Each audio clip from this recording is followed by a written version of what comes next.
Om Bhurabhuva Svatsavituravarenyam Bhargo Devasya Dhimahi Dhiyo Yo Na Prachodayat Om Shanti Shanti Shanti. Namaste, my dear friends. This is video number 11 and it starts with chapter number 11 with the devotees at Dakshineshwar Part 1, Monday, June 4, 1883. About 9 o'clock in the morning, the devotees began to arrive at the temple garden. Sri Ramakrishna was sitting on the porch of his room facing the Ganges. M, who had spent the previous night with the master, sat near him. Balram and several other devotees were present. Rakhal lay on the floor, resting his head on the master's lap. For the past few days, the master had been regarding Rakhal as the baby Krishna. Singh Trailoka, passing on his way to the Kali temple, Sri Ramakrishna asked Rakhal to get up. Trailokya bowed to the master. Master to Trailokya, was there no yatra performance last night? Trailokya, no, sir, we could not conveniently arrange it. Master, what is done is done. But please see that this doesn't happen again. The traditions of the temple should be properly observed. Trailoka gave a suitable reply and went on his way. After a while, Ram Chatterjee, the priest of the Vishnu temple, came up to Sri Ramakrishna. Master, well, Ram, I told Trailoka that the yatra performance should not be omitted again. Was I right in saying that, Ram? What of it, sir? Of course you were right. The traditions should be observed. The master asked Balram to stay for his midday meal. Before the meal, Sri Ramakrishna described to the devotees the days of his god intoxication. Rakhal M. Ramlal and a few others were present. Master's attitude towards young disciples. Master, now and then Hazra comes forward to teach me. He says to me, why do you think so much about the youngsters? One day, as I was going to Balram's house in a carriage, I felt greatly troubled about it. I said to the Divine Mother, Mother, Hazra admonishes me for worrying about Narendra and the other young boys. He asked me why I forget God and think about these youngsters. No sooner did this thought arise in my mind than the Divine Mother revealed to me in a flash that it is she herself who has become man, but she manifests herself most clearly through a pure soul.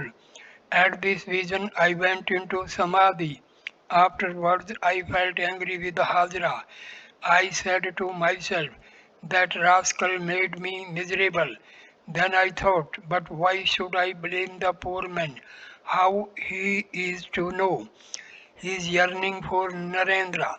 I know these youngsters to be Narayana himself. At my first meeting with Narendra, I found him completely indifferent to his body. When I touched his chest with my hand, he lost consciousness of the outer world. Regaining consciousness, Narendra said, oh, what have you done to me? I have my father and mother at home. The same thing happened at Jadoo Malik's house. As the days passed, I longed more and more to see him. My heart yearned for him. One day at that time I said to Bholanath, can you tell me why I should feel this way? There is a boy called Narendra of the Kayastha caste. Why should I feel so restless for him? Bholanath said, you will find the explanation in the Mahabharata. On coming down to the plane of ordinary consciousness, a man established in Samadhi enjoys himself in the company of sattvic people. He feels the peace of mind at the sight of such men. When I heard this, my mind was set at ease. Now and then I should sit alone and weep for the sight of Narendra. Reminiscences of his God intoxicated state. Oh, what a state of mind though I passed through. When I first had that experience, I could not perceive the coming and going of day or night. People said I was insane. What else could they say? They might be merry. I was then in a state of God intoxication. At first I felt worried about my wife. Then I thought she too would eat and drink and live like me. I visited my father-in-law's house. They arranged a kirtan. It was a great religious festival, and there was much singing of God's holy name. Now and then I would wonder about my future. I would say to the Divine Mother, Mother, I shall take my spiritual experiences to be real. If the landlords of the country show me respect, they too came of their own accord and talked with me.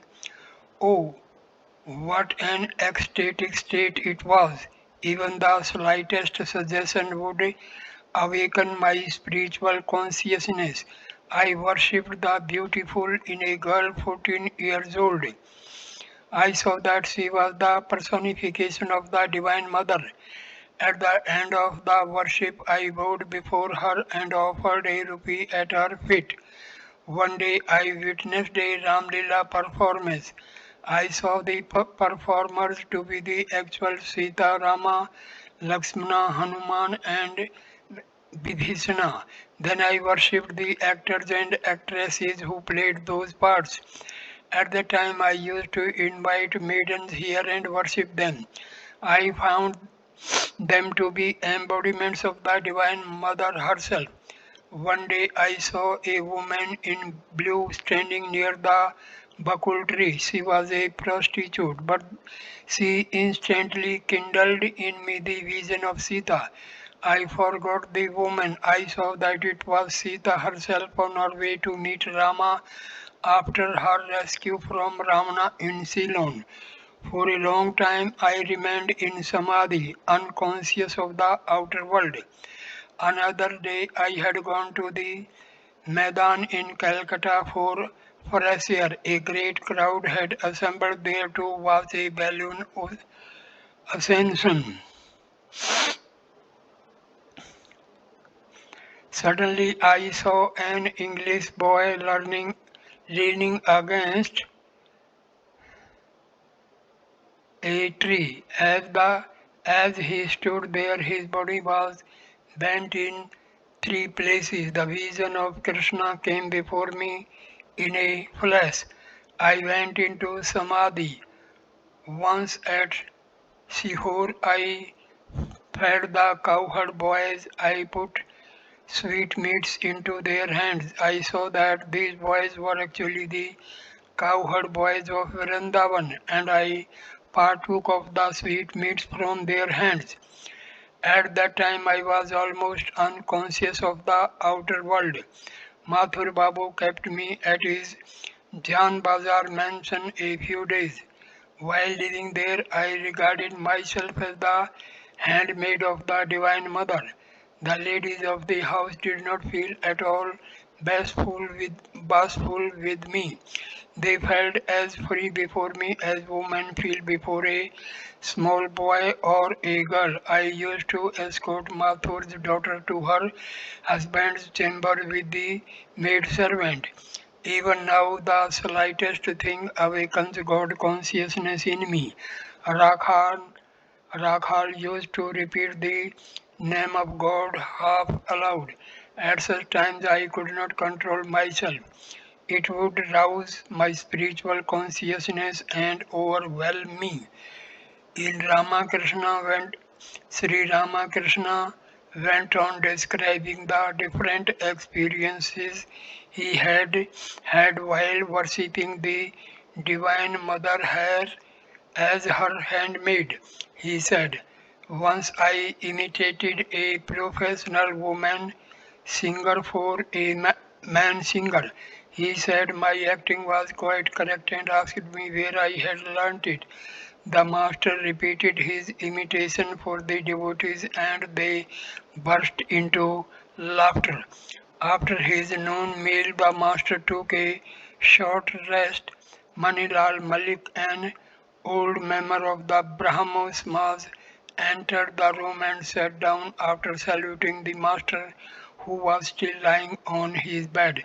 Manilal asked him questions now and then, and the master, still half asleep, answered with a word or two. Manilal said that Shivnath admired Nitya Gopal's spiritual state.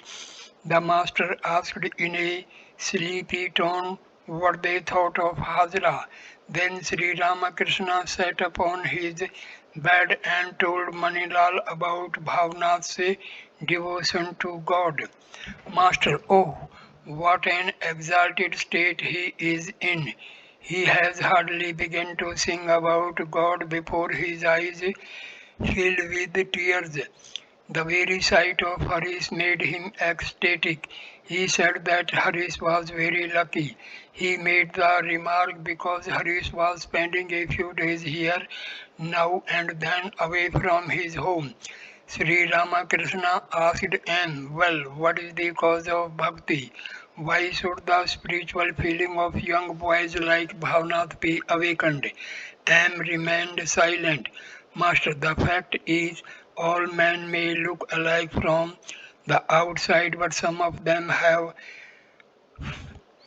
filings of condensed milk. Cakes may have filings of condensed milk or powdered black grams, but they all look alike from the outside. The desire to know God, ecstatic love of Him, and such other spiritual qualities are the condensed milk.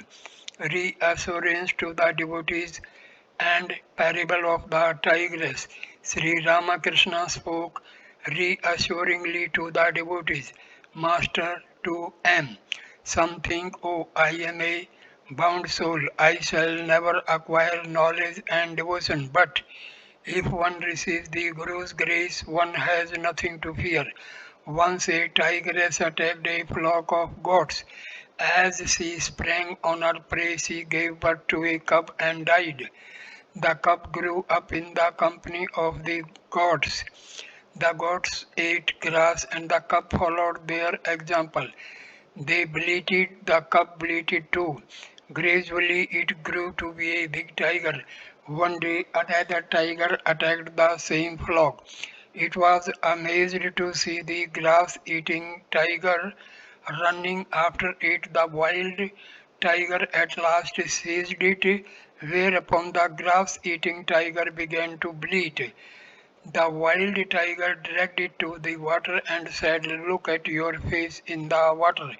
It is just like mine. Here is a little meat. Eat it. Saying this, it thrust some meat into its mouth. But the grass eating tiger would not swallow it and began to bleat again. Gradually, however, it got the taste for blood and came to relish the meat.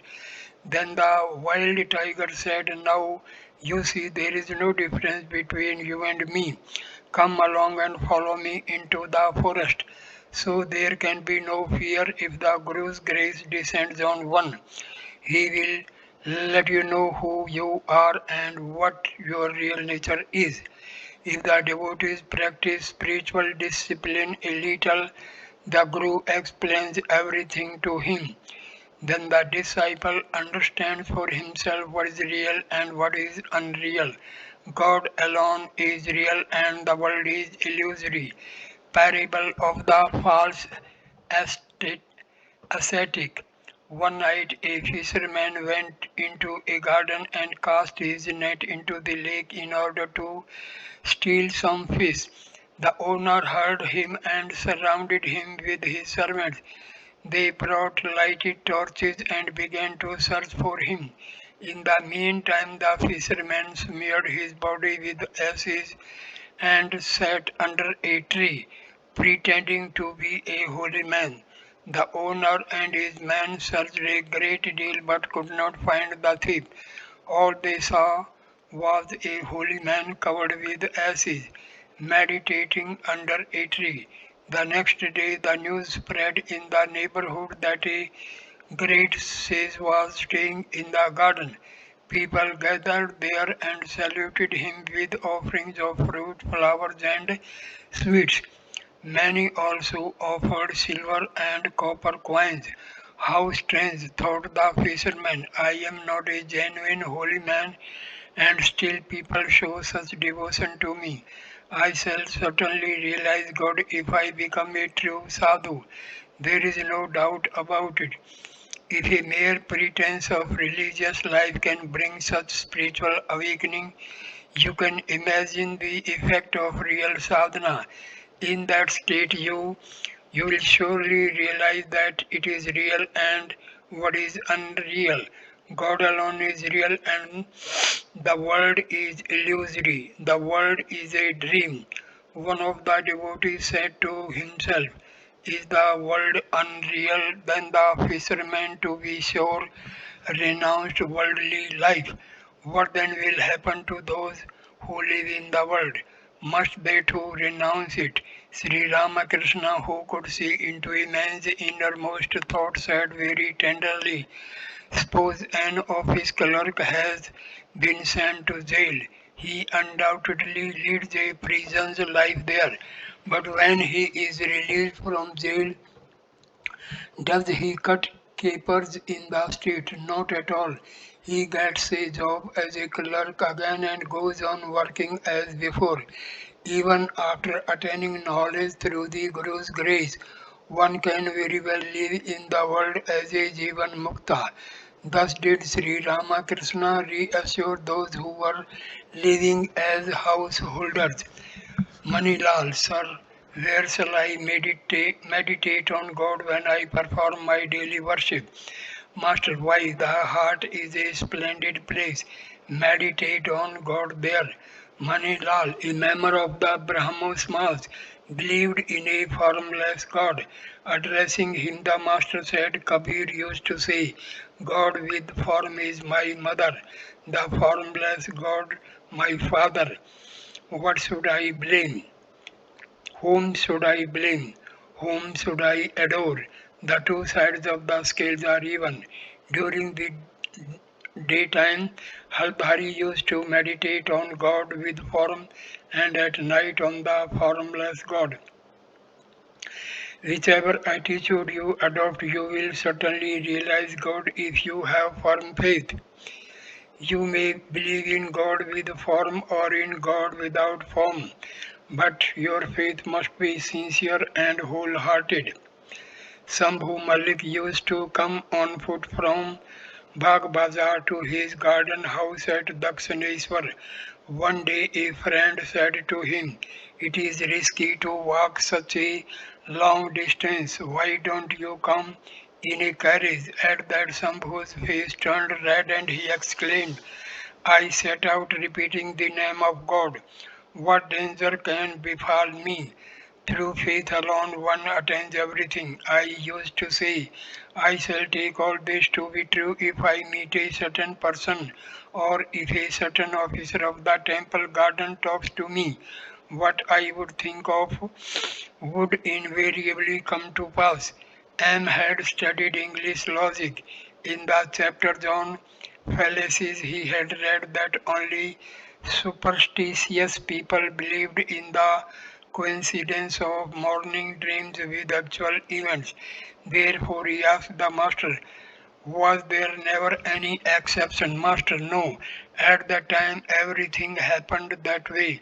I would repeat the name of God and believe that a certain thing would happen and it would invariably come to pass. To Manilal. But you must remember, unless one is guileless and broad-minded, one cannot have such faith.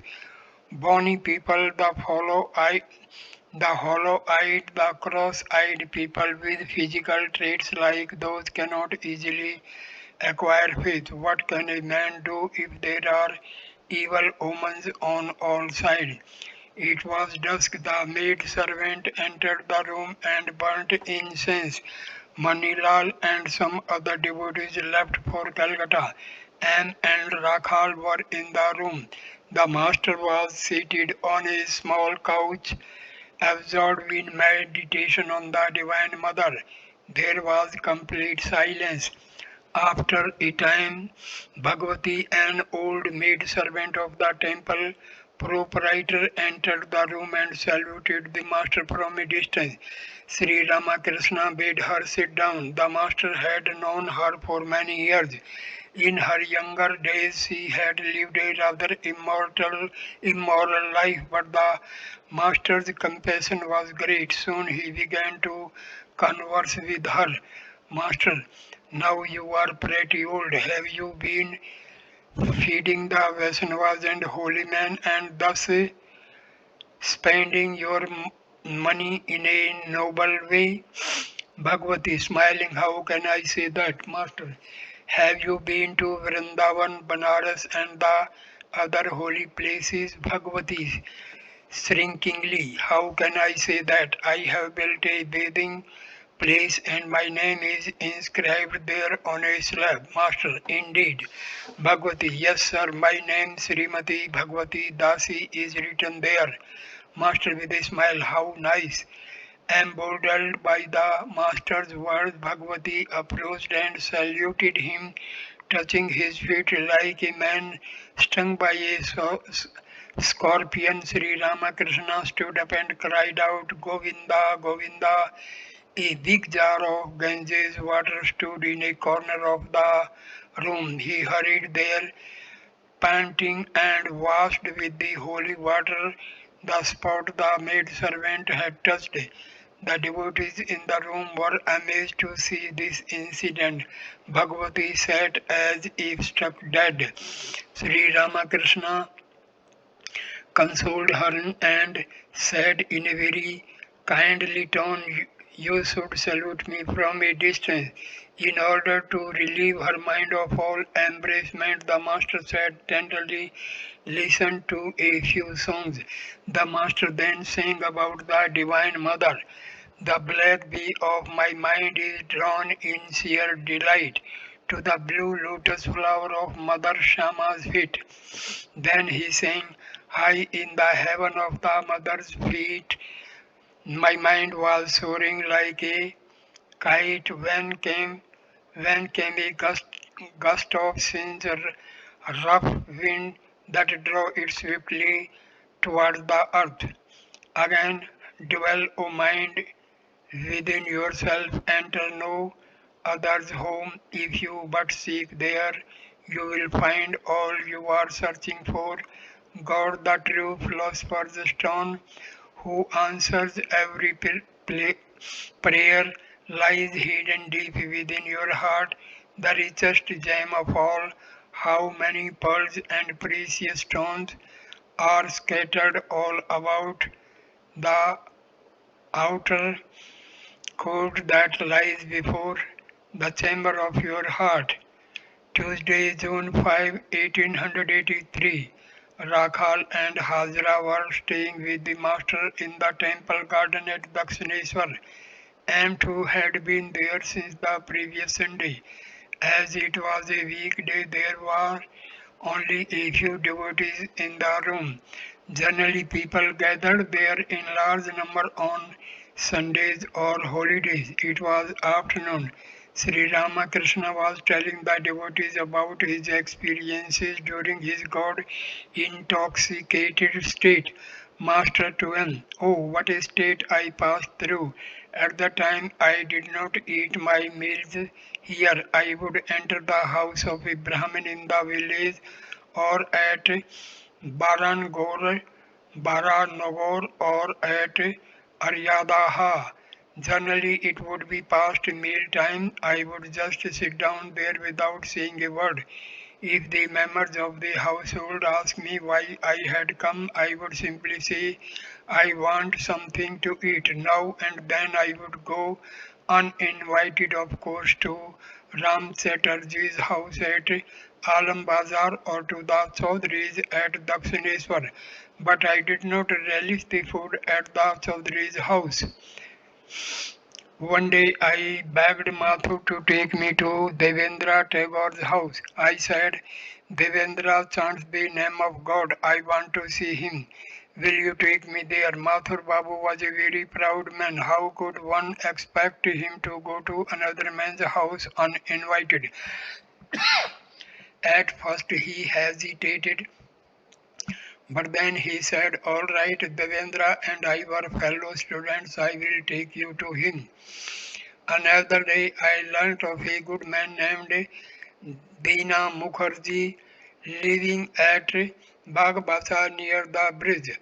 He was a devotee. I asked Mother to take me there.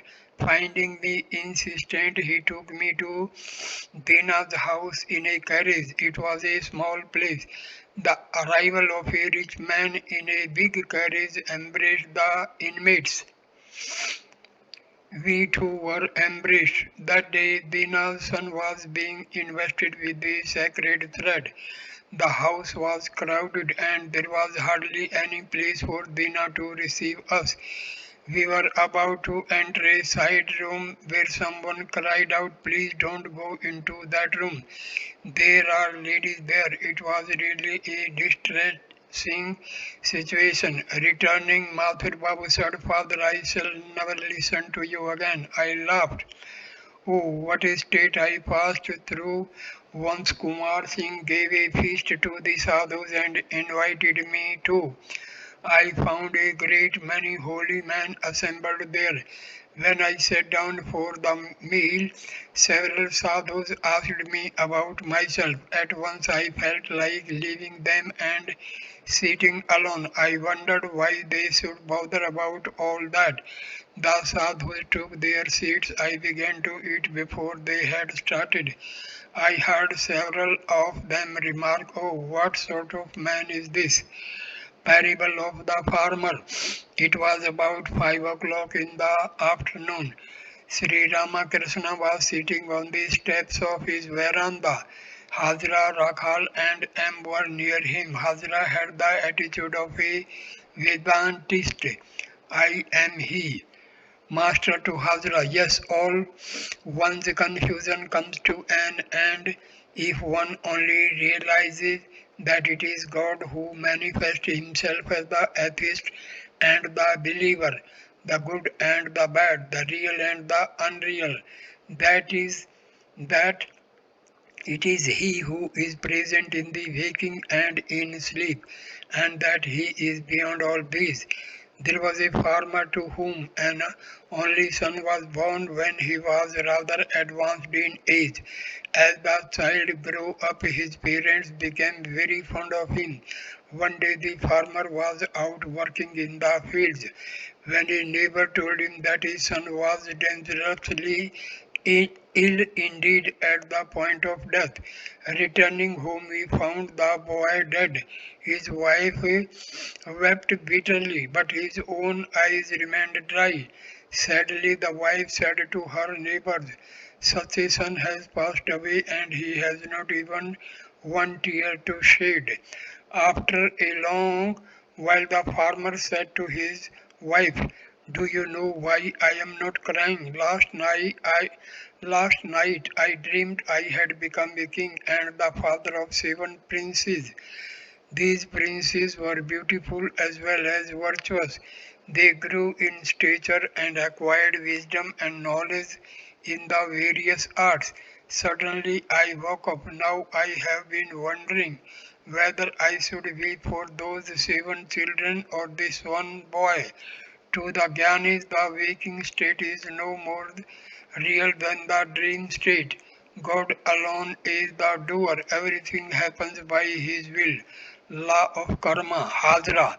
But it is very difficult to understand that. Take the case of the sadhu of Bhuka- Bhukelas. how people tortured him and in a way killed him. They had found him in Samadhi.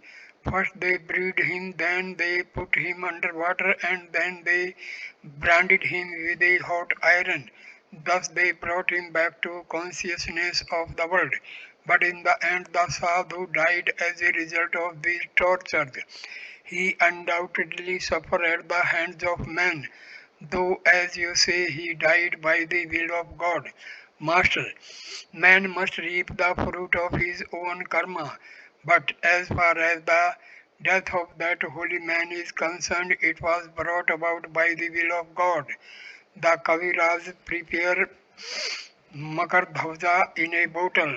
The bottle is covered with clay and heated in the fire. The gold inside the bottle melts and combines with the other ingredients and the medicine is made. Then the physicians break the bottle carefully and take out the medicine. When the medicine is made, what difference does it make whether the bottle is preserved or broken? So people think that the holy man was killed, but perhaps his inner stuff had been made. After the realization of God, what difference does it make whether the body lives or dies? Different kinds of samadhi. The sadhu of Bhukalas was in samadhi. There are many kinds of samadhi. My own spiritual experiences tally with the words I heard from a sadhu of Harishikesh. Some, Sometimes I feel the rising of the spiritual current inside me as though it were the creeping of an ant. Sometimes it feels like the movement of a monkey jumping from one branch to another. Again, sometimes it feels like a fish swimming in water. Only he who experiences it knows what it is like. In Samadhi, one forgets the world. When the mind comes down a little, I say to the Divine Mother, Mother, please cure me of this. I want to talk to people. None but the Isvara Kotis can return to the plane of relative consciousness after attaining Samadhi. Some ordinary men attain Samadhi through spiritual discipline, but they do not come back.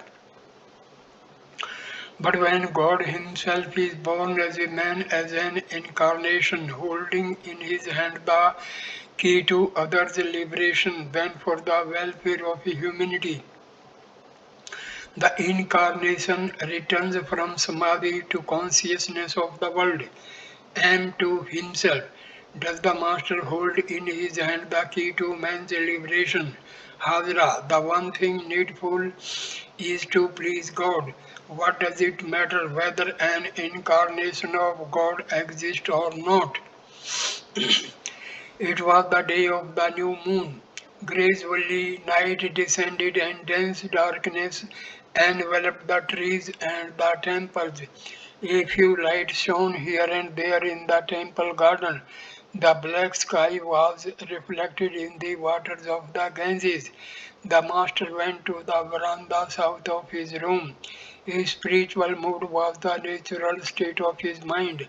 The dark night of the new moon associated with the black complexion of Kali, the Divine Mother, intensified his spiritual exaltation.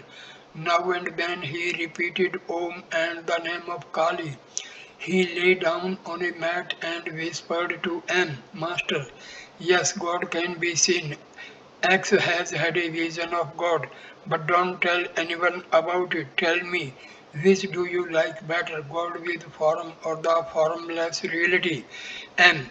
Sir, nowadays I like to think of God without form, but I am also beginning to understand that it is God alone who manifests Himself through different forms. Master, will you take me in a carriage someday to Mati Seal's garden house at Belghadiga? When you throw puffed rice into the lake there, the fish come to the surface and eat it. Ah, I feel so happy to see them sport in the water. Sport in the water. that will awaken your spiritual consciousness too. You will feel as if the fish of the human soul were playing in the ocean of Satchitananda.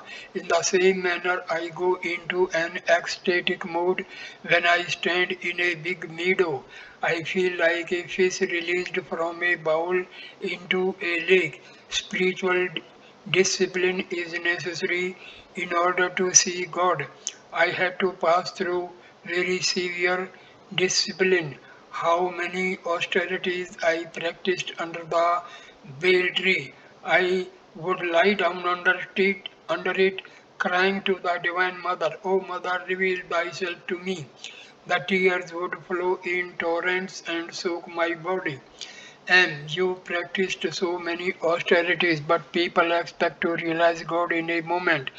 Can a man build a wall simply by moving his finger around his home? Master with a smile. Amrita says that one man lights a fire and 10 bask in its heat. I want to tell you something else. It is good to remain on the plane of the Leela after reaching the Nitya.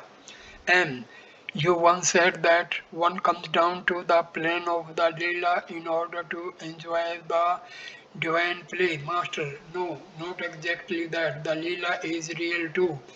Let me tell you something. Whenever you come here, bring a trifle with you.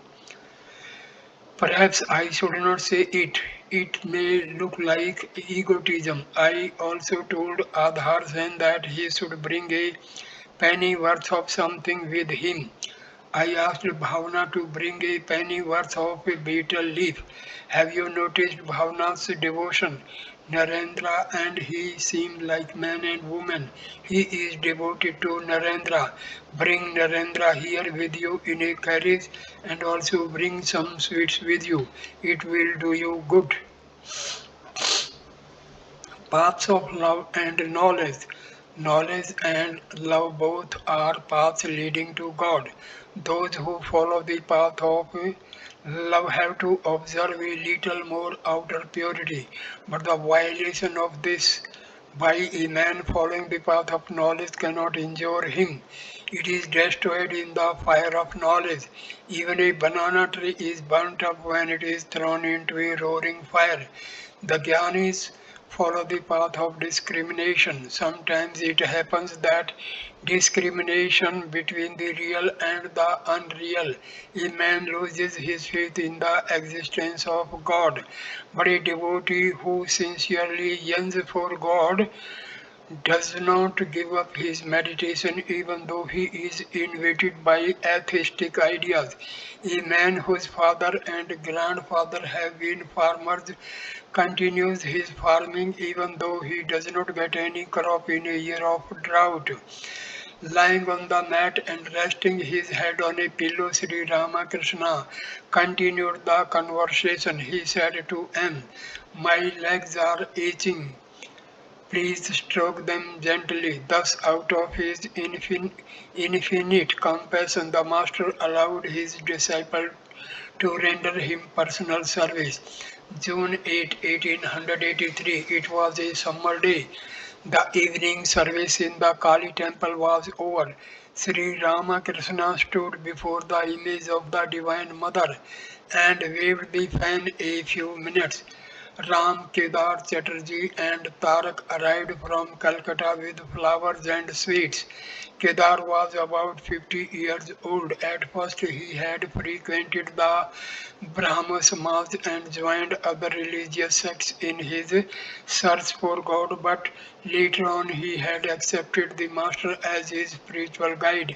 He was an accountant in a government office and lived in a suburb of Calcutta. Tarak was a young man of 24. His wife had died shortly after their marriage. He hailed from the village of Barasat, not far from Calcutta. His father, a highly spiritual soul, had visited Sri Ramakrishna, Sri Ramakrishna many times. Tarak often went to Ram's house and used to go to Dakshineshwar in the company of Ram and Nitya Gopal. He worked in a business firm, but his attitude towards the world was one of utter indifference. As Sri Ramakrishna came out of the temple, he saw Ram, Kedar, and Tarak and other devotees standing outside. He showed his affection for Tarak by touching his chin. He was very happy to see him. Returning to his room, the master sat on the floor in an ecstatic mood. With his legs stretched before him, Ram and Kedar decorated his feet with flowers and garlands. The master was in samadhi.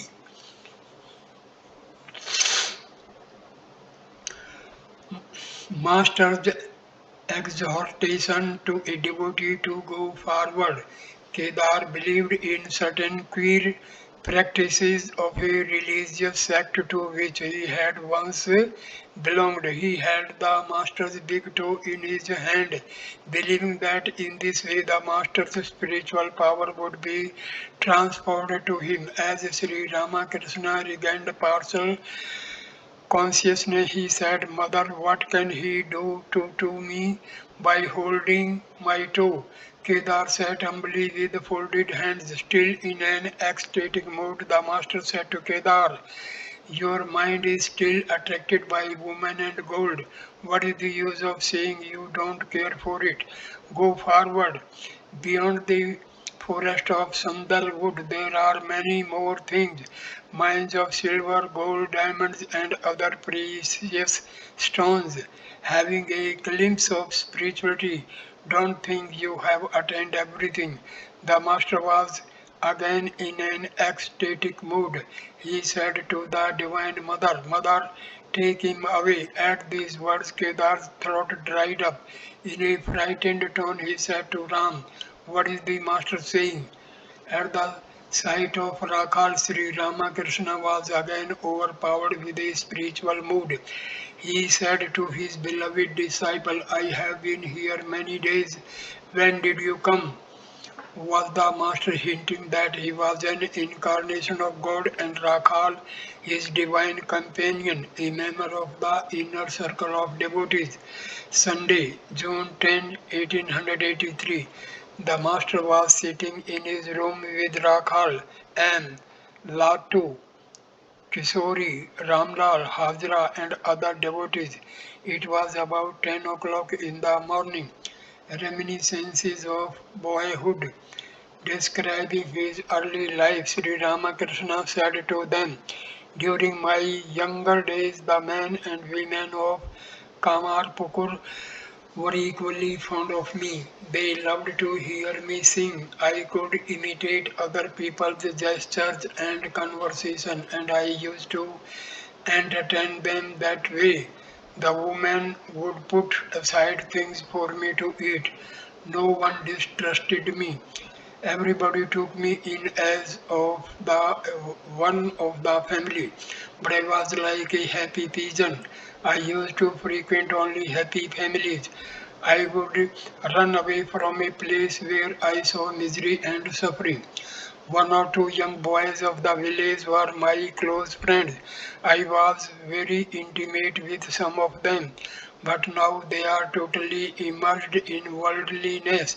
A few of them visit me here now and then and say, goodness, he seems to be just the same as he was in the village school. While I was at school, arithmetic would throw me into confusion, but I could paint very well and could also model small images of the deities. I loved to visit the free eating place maintained for holy men and the poor and would watch them for hours. I loved to hear the reading of sacred books such as the Ramayana and Bhagavata. If the readers had any affectations, I could easily imitate them and would entertain others with my mimicry. I understood the behavior of women very well and imitated their words and intonations. I could easily recognize immoral Immoral women, immoral widows part their hair in the middle and perform their toilet with great care. They have very little modesty. The way they sit is so different, but let us not talk of worldly things anymore. The master asked Ramlal to sing. Ramlal sang, "Who is this terrible woman dark as the sky at midnight? Who is this woman dancing over the field of battle like a blue lotus that floats on a crimson sea of blood? Who is she, clad alone in the infinite for a garment, rolling her three great eyes in frenzy and savage fury? Under the weight of her tread, the earth itself is trembling. Shiva, her mighty husband, who wields the fearful trident, lies like a lifeless corpse beneath her conquering feet." The next song described the grief of Mandodari at the death of her husband Ramana. As he listened to it, the master shed tears of sorrow and said, "Once when I entered the pine grove over there, I heard the boatmen on the Ganges singing that song and wept bitterly for a long time. I had to be brought back to my room." Ramlal sang about the love of the gopis for Sri Krishna. Akrura was about to drive Sri Krishna in a chariot from Vrindavan to Mathura. The gopis would not let him go. Some held the wheels of the chariot, some lay down in front of it.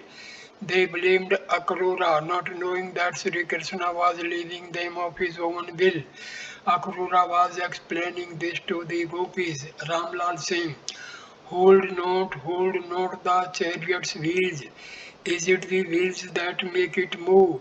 The mover of its wheel is Krishna, by whose will the worlds are moved." About the gopis, the master said, "What deep love, what ecstatic devotion they had for Krishna." Radha painted the picture of Sri Krishna with her own hand, but did not paint his legs lest he should run up away to Mathura. I used to sing these songs very often during my boyhood. I could reproduce the whole drama from memory. After his meal, Sri Ramakrishna sat on the couch. He had not yet found time to rest. The devotees began to assemble. One party arrived from Manirampur and another from Belgharia. Some of the devotees said, "We have disturbed your rest, Master." "Oh no, what you say applies only to a Rajasic man. About him people say, oh, now he will enjoy his sleep." The devotee from Manirampur asked the master how to realize God. "Master, you must practice spiritual discipline a little. It will not do simply to say that milk contains butter. You must let the milk set into curd and then churn it. Only then can you get butter from it. Spiritual aspirants must go into solitude now and then. After acquiring love of God in solitude, they may live in the world. If one is wearing a pair of shoes, one can easily walk over thorns. The most important thing is faith. As is a man's meditation, so is his feeling of love. As is a man's feeling of love, so is his gain. And faith is the foot of all. If one has faith, one has nothing to fear." A devotee, "Sir, is it necessary to have a guru?" "Master, yes, many need a guru, but a man must have faith in the guru's words. He succeeds in spiritual life by looking on his guru as God himself. Therefore, the Vaishnavas speak of Guru, Krishna, and Vaishnava. One should constantly repeat the name of God. The name of God is highly effective in the Kali Yuga. The practice of yoga is not possible in this age, for the life of a man depends on food. Clap your hands while repeating God's name, and the birds of your sin will fly away. One should always seek the company of holy men. The nearer you approach the Ganges, the cooler the breeze will feel. Again, the nearer you go to a fire, the hotter the air will feel. But one cannot achieve anything through laziness and procrastination. People who desire worldly enjoyment say about spiritual progress. Well, it will all happen in time. We shall realize God sometime or other. I said to Keshav Sen, when a father sees that his son has become restless for his inheritance, he gives him his share of the property even 3 years before the legal time. A mother keeps on cooking while the baby is in bed sucking its toy. But when it throws the toy away and cries for her, she puts down the rice pot and takes the baby in her arms and nurses it. I said, all this to case up. It is said that in the Kali Yuga, if a man can weep for God one day and one night he sees him, she'll pick at God and say to him, you have created me, now you must reveal yourself to me. Whether you live in the world or elsewhere, always fix your mind on God. The mind soaked in worldliness may be compared to a wet matchstick. You won't get a spark however much you may rub it. Eklavya placed the clay image of Drona, his teacher, in front of him and thus learnt archery.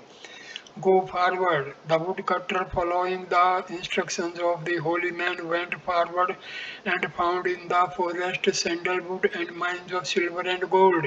And going still farther, he found diamonds and other precious stones. The ignorant, like people living in a house with clay walls, there is very little light inside and they cannot see outside at all. But those who enter the world after attaining the knowledge of God are like people living in a house made of glass. For them, both inside and outside are light. They can see things outside as well as inside. Nothing exists except the One. That One is the Supreme Brahma. So long as He keeps the I in us, He reveals to us that it is He who, as the primal energy, creates, preserves, and destroys the universe. That which is Brahma is also the primal energy. Once a king asked a yogi to impart knowledge to him in one word. The yogi said, all right, you will get knowledge in one word. After a while, a magician came to the king. The king saw the magician moving two of his fingers rapidly and heard him exclaim, behold, O king! Behold, the king looked at him amazed when after a few minutes he saw the two fingers becoming one. The magician moved that one finger rapidly and said, behold, O king, behold. The implication of the story is that Brahma and the primal energy at first appear to be two, but after attaining the knowledge of Brahma, one does not see the two. Then there is no differentiation, it is one without a second, Advaita non-duality. The master was very happy to see a musician who had come with the devotees from Belgaria. Some time before Sri Ramakrishna had gone into an ecstatic mood on hearing his devotional music. At the master's request, the musician sang a few songs, one of which described the awakening of the Kundalini and the six centers. Awake, mother, awake! How long thou hast been asleep in the lotus of the Muladhara. Fulfill thy secret function, mother, rise to the thousand-petaled lotus within the head, where mighty Shiva has his dwelling. Swiftly kiss the six lotuses and take away my grief, O essence of consciousness. Master, the song speaks of the Kundalinis passing through the six centers. God is both within and without. From within he creates the various states of mind. After passing through the six centers, the Jiva goes beyond the realm of Maya and becomes united with the Supreme Soul. This is the vision of God. One cannot see God unless Maya steps aside from the door. Rama, Lakshmana, and Sita were walking together. Rama was in front, Sita walked in the middle, and Lakshmana followed them. But Lakshmana could not see Rama because Sita was between them. In like manner, man cannot see God because Maya is between them. To Mani Malik, to Mani Malik. But Maya steps aside from the door when God shows his grace to the devotee. When the visitor stands before the doorkeeper says to the master, Sir, command us and we shall let him pass. There are two schools of thought, the Vedanta and the Purana. According to the Vedanta, this world is a framework of illusion.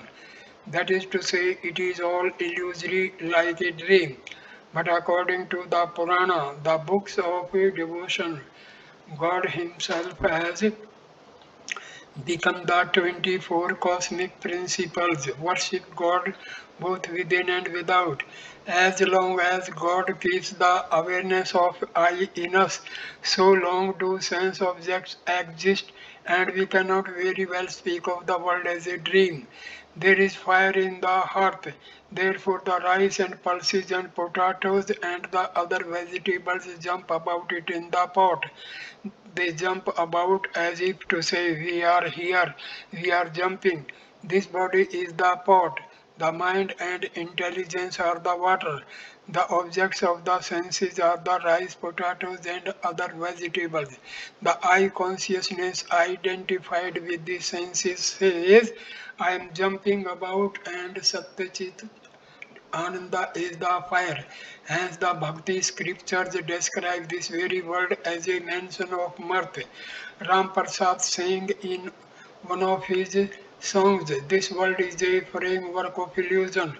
Another devotee gave the reply, This very world is a mansion of mirth. As the saying goes, the devotees of Kali free while living is full of eternal bliss. The Bhakta says that he who is God has also become Maya.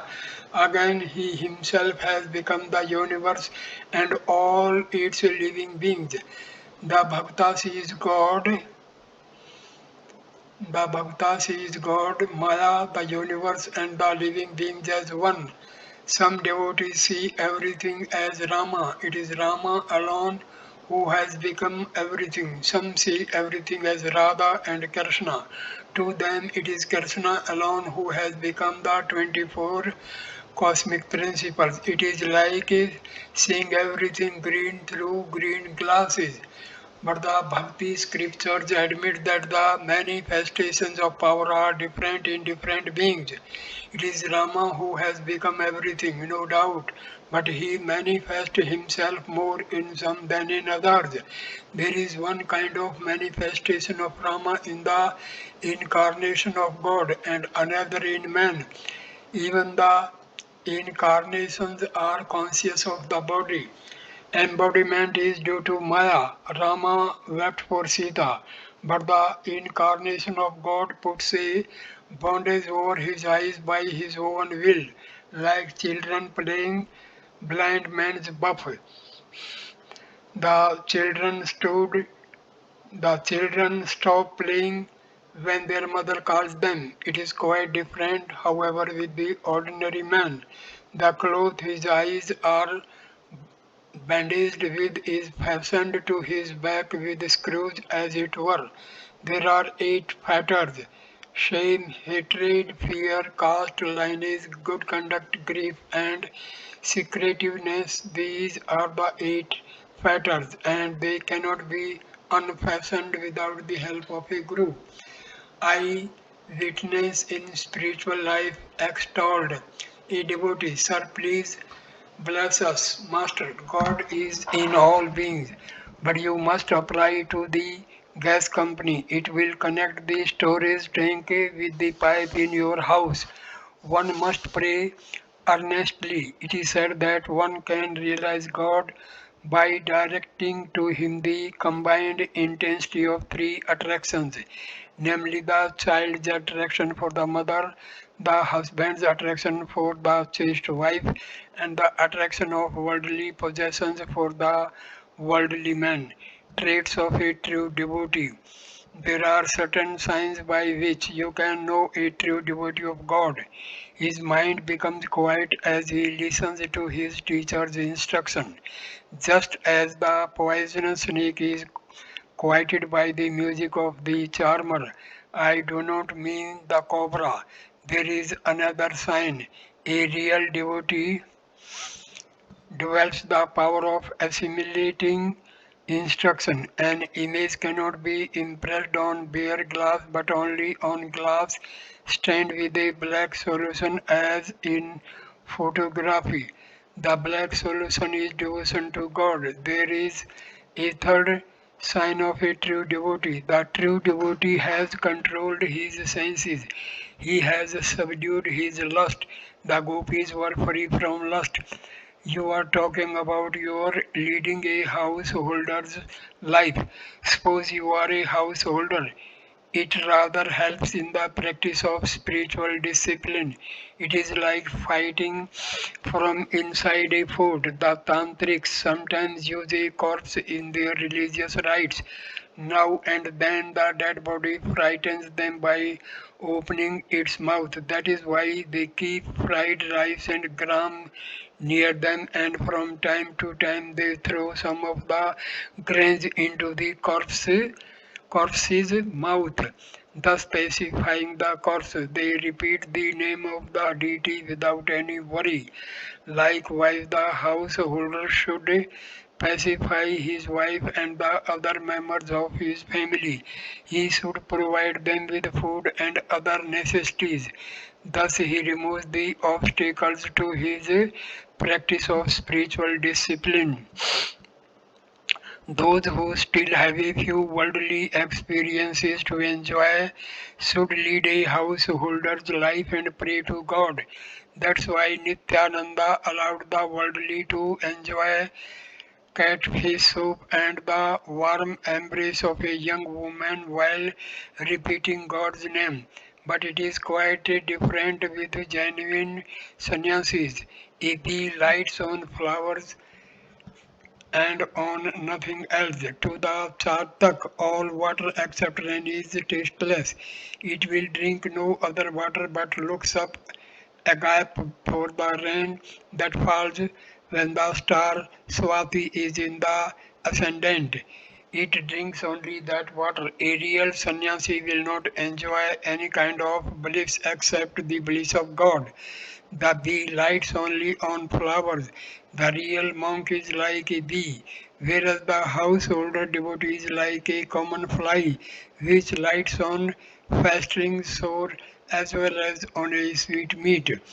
You have taken so much trouble to come here. You must be seeking God. But almost everyone is satisfied simply by seeing the garden. Only one or two look for its owner. People enjoy the beauty of the world, they do not seek its owner. Pointing to the singer, a little while ago, he sang a song describing the six centers. These are dealt with in yoga. There are two kinds of yoga, Hatha Yoga and Raj Yoga. The Hatha Yogi practices physical exercises. His goal is to acquire supernatural powers, longevity, and eight psychic powers. These are his aims. But the aim of Raj Yoga is the attainment of devotion, ecstatic love, knowledge, and renunciation. Of these two, Raj Yoga is the better. Seven planes of the Vedas. There is much similarity between the seven planes described in the Vedanta and six centers of yoga. The first three planes of the Vedas may be compared to the first three yogic centers, namely Mooladhara, Swadhisthana, and Manipura. With ordinary people, the mind dwells in these three planes at the organs of evacuation and generation, and at the navel. When the mind ascends to the fourth plane, the center designated in yoga as anahata, it sees the individual soul as a flame. Besides, it sees light. At this, the aspirant cries, "Oh, what is this? Oh, what is this?" When the mind rises to the fifth plane, the aspirant wants to hear only about God. This is the Visuddha centers of yoga. The sixth plane and the center known by the yogi as ajna are one and the same. When the mind rises there, the aspirant sees God, but still there is a barrier between God and the devotee. It is like the barrier of glass in a lantern which keeps one from touching the light. King Janaka used to give instruction about Brahmajnana from the fifth plane. Sometime he dwelt on the fifth plane and sometime on the sixth. After passing the sixth center, the aspirant arrives at the seventh plane. Reaching it, the mind merges in Brahma. The individual soul and the supreme soul becomes one. The aspirant goes into samadhi. His consciousness of the body disappears. He loses the knowledge of the outer world. He does not see the manifold any more. His reasoning comes to a stop. Trelanga Swami once said that because a man reasons, he is conscious of multiplicity of variety. Attaining Samadhi, one gives up the body in 21 days. Spiritual consciousness is not possible without the awakening of the Kundalini. A man who has realized God shows certain characteristics. He becomes like a child or a madman or an inert thing or a ghoul. Further, he is firmly convinced that he is the machine and God is its operator, that God alone is the doer and all others are his instruments. As some Sikh devotees once said to me, even the leaf moves because of even the leaf moves because of God's will. One should be aware that everything happens by the will of Rama. The weaver said the price of the cloth by the will of Rama is 1 rupee 6 annas. By the will of Rama, the robbery was committed. By the will of Rama, the robbers were arrested. By the will of Rama, I too was arrested by the police. And at last, by the will of Rama, I was released. It was dusk. Sri Ramakrishna had had no rest since the midday meal. He had talked unceasingly to the devotees about God. At last the visitors took their leave and went home. Friday, June 15, 1883. It was a holy day on account of the Hindu religious festival Dasahara. Among the devotees who visited Sri Ramakrishna at Dakshineshwar that day were Adhar M and Rakhal's father. Rakhal's father-in-law was also present. All were seated on the floor of the master's room. Advice to householders. Rakhal's father Rakhal's father-in-law was a devotee of God. He asked the master, "Sir, can one realize God while leading the life of a householder?" Master, with a smile, "Why not? Live in the world like a mudfish. The mudfish lives in the mud, but itself remains unstained. Or live in the world like a loose woman. She attends to her household duties, but her mind is always on her sweetheart. Do your duty in the world, fixing your mind on God, but this is extremely difficult." I said to the members of the Brahmos Mass, "Suppose a typhoid patient is kept in a room where there are jars of pickles and pitchers of water. How can you expect the patient to recover? The very thought of spiced pickle brings water to one's mouth. To a man, woman is like that pickle. The craving for worldly typhoid patient says, I shall drink a whole pitcher of water.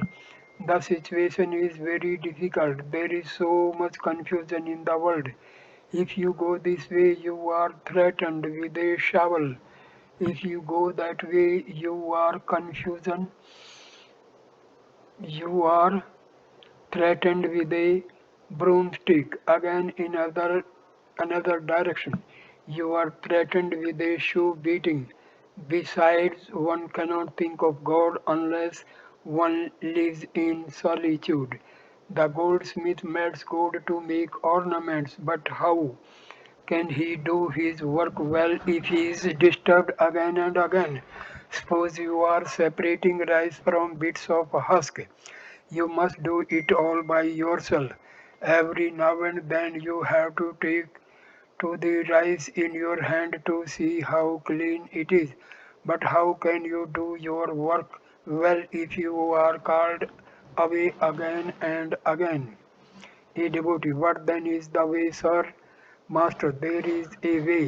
One succeeds if one develops a strong spirit of renunciation.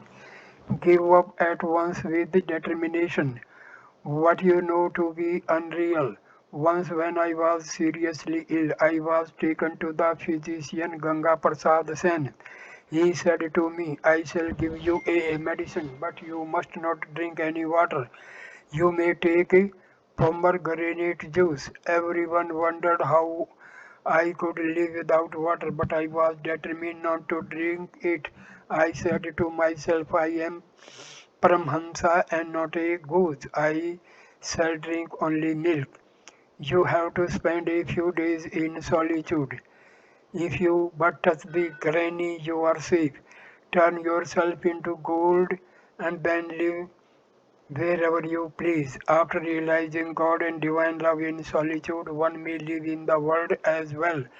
To Rakhal's father, that's why I ask the youngsters to stay with me, for they will develop love of God by staying here a few days.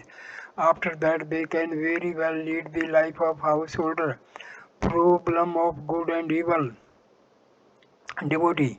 If God is responsible for everything, then why should people speak of good and evil, virtue and vice? One commits a sin also by the will of God. Is not that so? Another devotee, how can we understand the will of God? Master, there is no doubt that virtue and vice exist in the world, but God Himself is unattached to them. There may be good and bad smells in the air, but the air is not attached to them. The very nature of God's creation is that good and evil, righteousness and unrighteousness will always exist in the world. Among the trees in the garden one finds mango and jackfruit and hog plum too. Have not you noticed that even wicked men are needed?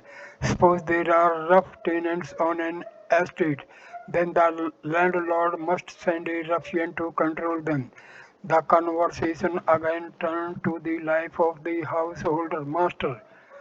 To the devotees, you see, by leading a householder's life, a man needlessly dissipates his mental powers. The loss he thus incurs can be made up if he takes to monastic life. The first birth is a gift of the Father. Then comes the second birth when one is invested with the sacred thread. There is still another birth at the time of being initiated into monastic life. The two obstacles to spiritual life are women and gold. Attachment to woman diverts one from the way leading to God. Man does not know what is that causes his downfall. Once while going to the fort, I could not see all that I was driving down a sloping road, but when the carriage went inside the fort, I realized how far down I had come.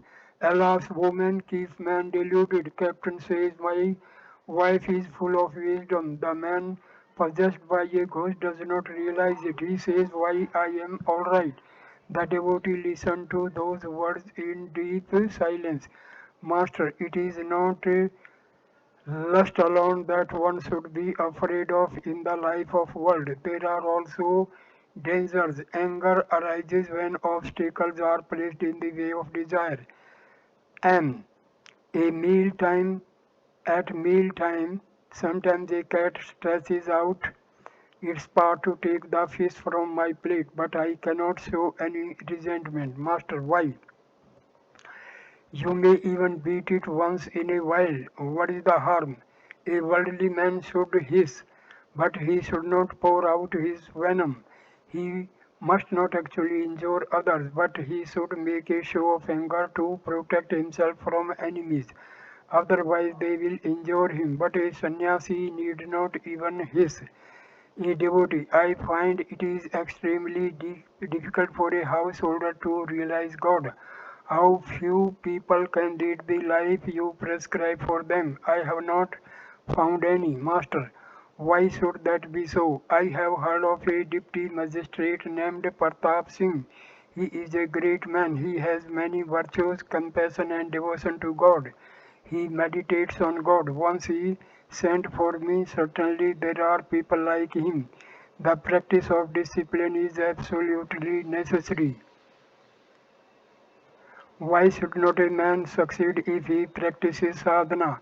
But he doesn't have to work hard if he has real faith in his Guru's words.